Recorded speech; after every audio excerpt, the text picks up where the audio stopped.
Do të rikthehemi te tema e korrupsionit. Numri 1 i antikorrupsionit doli të ketë qenë spiun e njërit nga të akuzuarit në rastin aditiv, ku konsiderohet se buxheti është dëmtuar me 6.5 milion euro.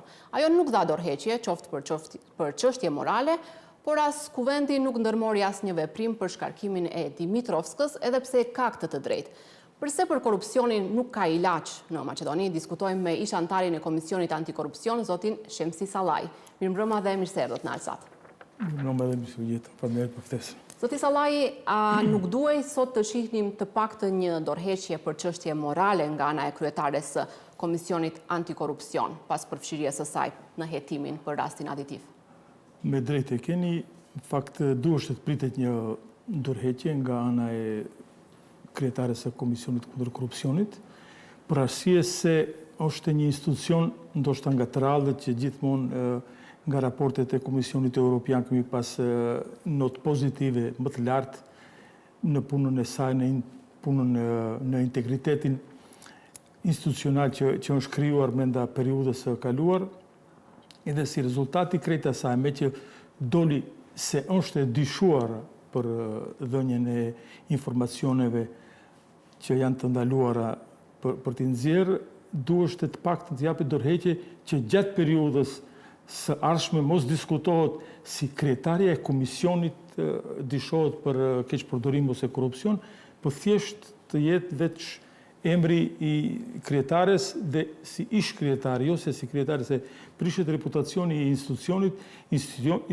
që letë vërtet vjen shumë keq se kam qenë pjesë e asaj gjatë ngritjes në periudhën e kaluar në ekipin paraprak që ishim të zgjedhur në ato.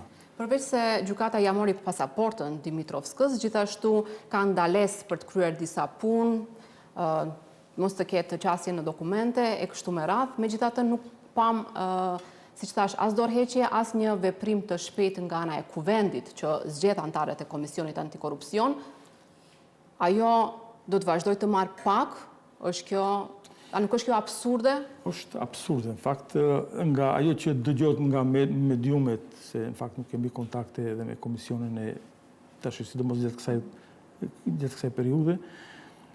Mbas të saj që thuhet se janë marrë edhe ingerencat që mos ketë kontakt me dokumentacionin, me lëndët, mos hi në hapësirat e komisionit për parandalim të korrupsionit, do të thotë që ajo fakt nuk ka asnjë punë, s'ka çfarë të bëjë aty. Edhe nuk mund të veprojë më të tje, ashtu që duhet me dhënë dorëheqje, edhe nga kjo pikpamje e asaj. Roli i kuvendit këtu? Roli i kuvendit këtu është, mbas të ligjit për parandalim të korrupsionit, janë të theksuara forma se për shkarkimin e antarëve të komisionit, komplet si përbërje apo si individ, ose si antar të komisionit, ose kryetare e komisionit. Mirë po nuk ka, si me thënë, një mekanizëm të fortë që thjesht të mbajë një mbledhje komisioni për zgjedhje dhe emërime i parlamentit dhe të shkarkoj.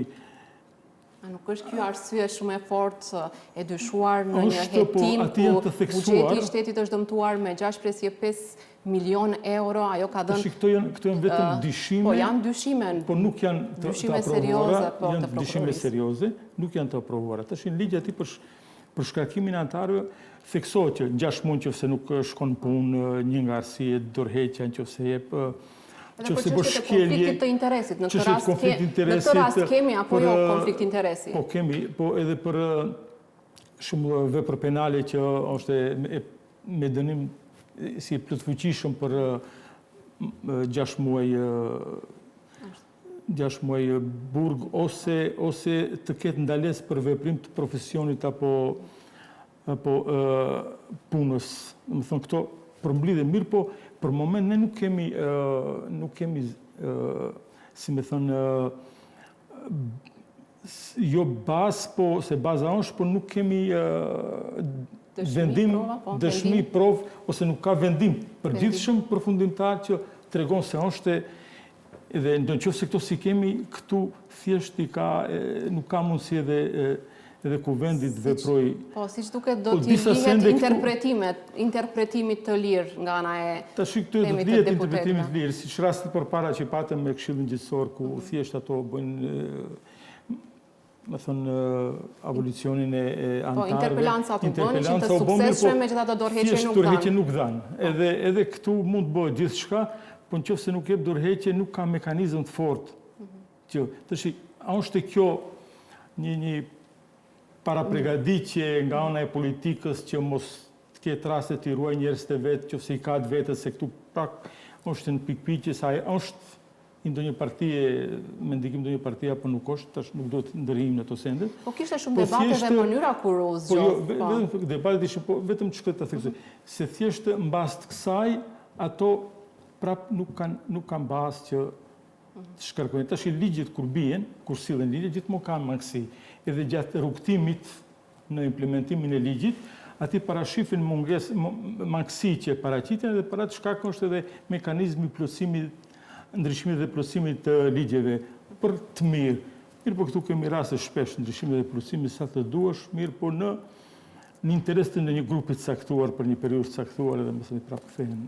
Ashtu, e mbani mend dhe ju në mënyra se si u zgjodh, kishte shumë debat, pasi çuditërisht mori pik maksimale nga partitë politike, ndërkohë që vlerësimi i organizatave të shoqërisë civile kishin një dallim shumë drastik. Ato e vlerësuan me 10, 15, 20 pik diku, ndërkohë që 100 pik mori nga partitë politike.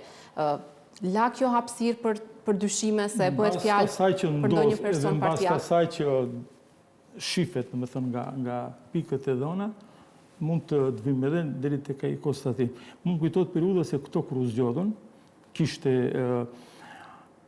mendim të ndarë nga shoqëritë civile se nuk janë personat adekuat, se nuk janë mirë, po për mu personalisht nuk i pash pikët, atëherë se thjesht vetëm si një ndarje e tire, jo se kaq drastik janë ndryshimet në pikat, në vlerësimin e antarëve. Tu shive që nga partitë politike kanë thjesht 100, kurse tek organizatat jo qeveritare e shoqërisë civile thjesht kanë numër shumë të vogël. Cila do ishte zgjidhja që në të ardhmen mos përpallemi me situata të tilla? Mendoni që duhet ndryshoj kjo mënyrë e përzgjedhjes së antarëve të... Jo, kjo mënyrë e përzgjedhjes mbas ligjit, kjo dha rezultat momentin kur u zbatua për të parën herë si ligj i ri nga përpelimi i dy ligjeve, ishte në periudhën kur u zgjodhëm ne përbërja paraprake në vitin 2019, dhe ati dha rezultate. Mirë për në qëtër nga partitë politike u kuptua se për ata nuk dha asnjë rezultate, dhe bon çfarë bon ato, tashin mos them që është 100% ndikim, po thjesht aludohet në ato, se shifet edhe nga problematika që dolën. Edhe vetë diçka kështë të shojnë këtë pikpame se puna që ne, kur u zgjodhëm, momentin që ne u zgjodhëm pas një periudhe të një përbërje paraprake që dha dorëheqje nga shkelje që ishin bë, dhe në atë periudhe ishin rekomandimet edhe nga Greku, edhe nga organizata tjera ndërkombëtare, që thjesht ketë një ligj të ri me disa rekomandime që u bën, edhe i ligj që u soll me një konsenzus të plot, ishte ligji ku nga dy ligjet, njëri për konflikt interesit, njëri për korupcion, u futën në një ligj të përbashkët, dhe me atë ligj, përveç ingerencave që i kish paraprakisht, ishin edhe ingerencat plotësuese që ne kur masi morëm mandatin, pam që kemi, më thënë, edhe mundësit vogla në aspektin hapsinor, në aspektin e resurseve njerëzore kishim shumë pak të punësuar, sidomos për aktivitetet ose ingerencat që na u dhanë më tepër, dhe keni bën një mund shumë të madh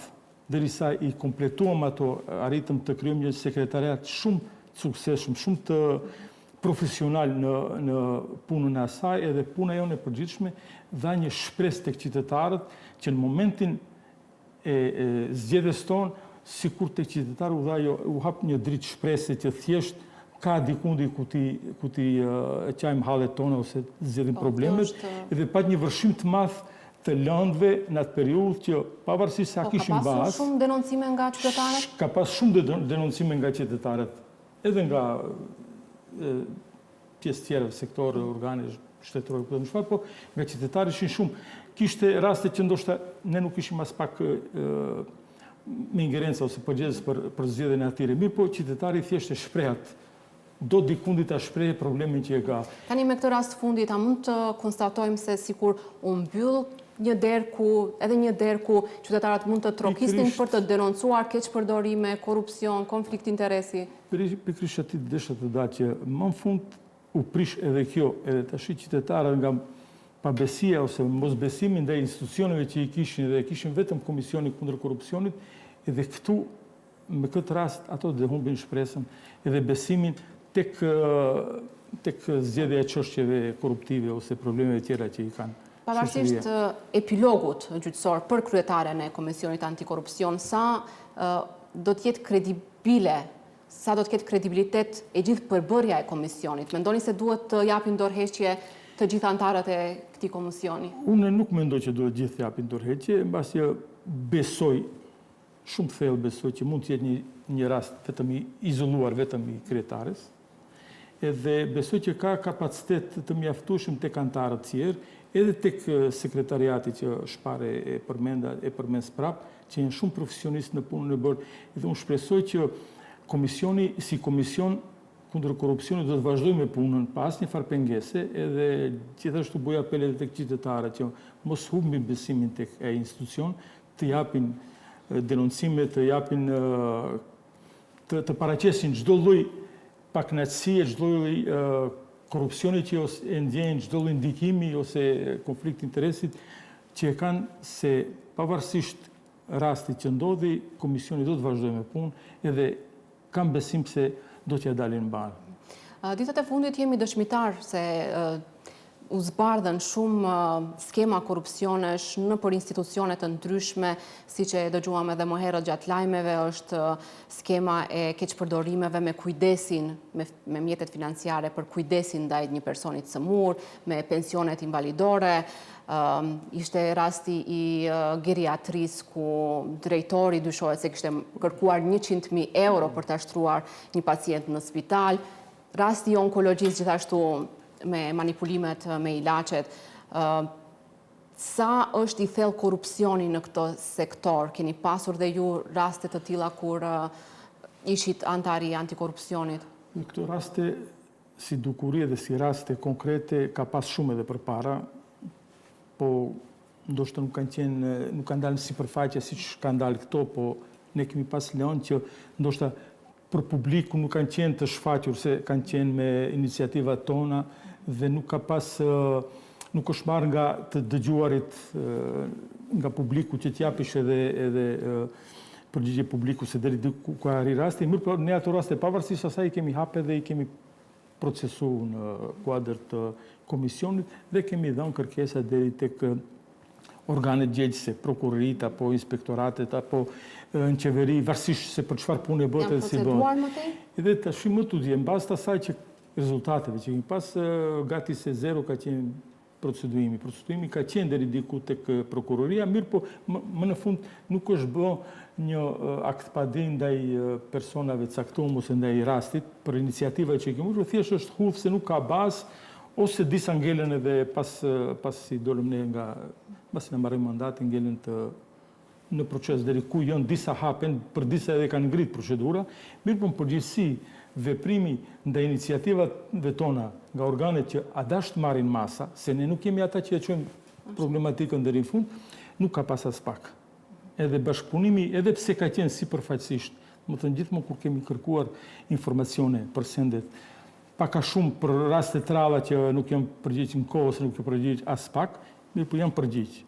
Mirë po, kotë se përgjigjesh kur nuk merr masa nga asaj që konstaton. Po, siç e dini edhe kryeministri vetë dhe qeveria, kjo qeveri e re kishte vërejtje për mos veprim nga ana e institucioneve si prokuroria dhe gjykatat për rastet e korrupsionit të lartë, prandaj pati dhe nisma për shkarkimin edhe të kryeprokurorit, por edhe gjykatësve të Këshillit, megjithatë u stopua për shkak të tragjedisë Koçanit.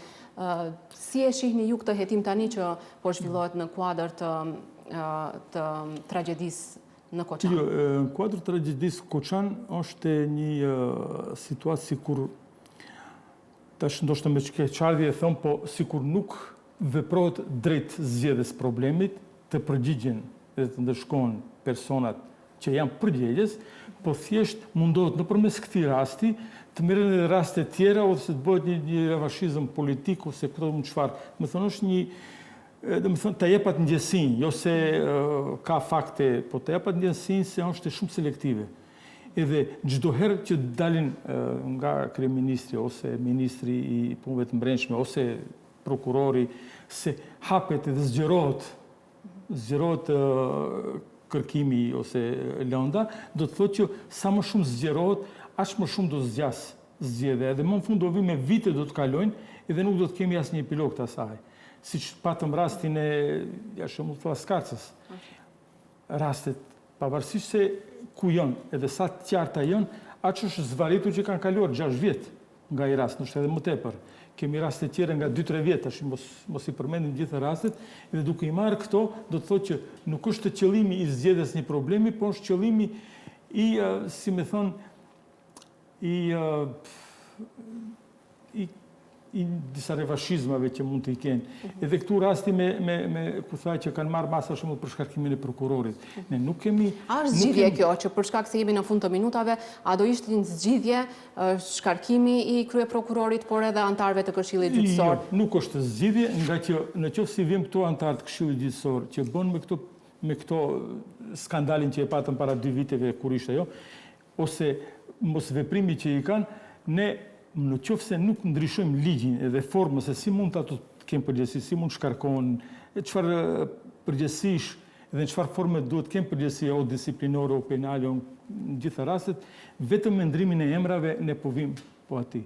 Ligji kërkohet që kur ishim ne është diskutuar për ligjin për Këshillin e prokurorëve, nuk u soll vetëm u diskutua, tash janë marrë masa se gjë do sillet deri pranver, deri ta diun çfarë, tash ka ngel puna deri në shtator, mirë po pse duhet bëhen gjithë këto ndryshime nëse ligji në shtator do të sillet edhe mbas ligjit të ri do zgjidhen edhe do të ketë mekanizme edhe për shkarkimin edhe përgjegjësitë të japin. Në këtë moment nëse ne ndryshojmë nuk bëjmë asgjë. E nxjerrim njërin e futim tjetrin, po të paktën vetëm emri ndrohet. Po të njëjtit ngelin atë. Zoti Sallaj, ju faleminderit shumë për këtë intervistë. Faleminderit dhe juve për ftesën.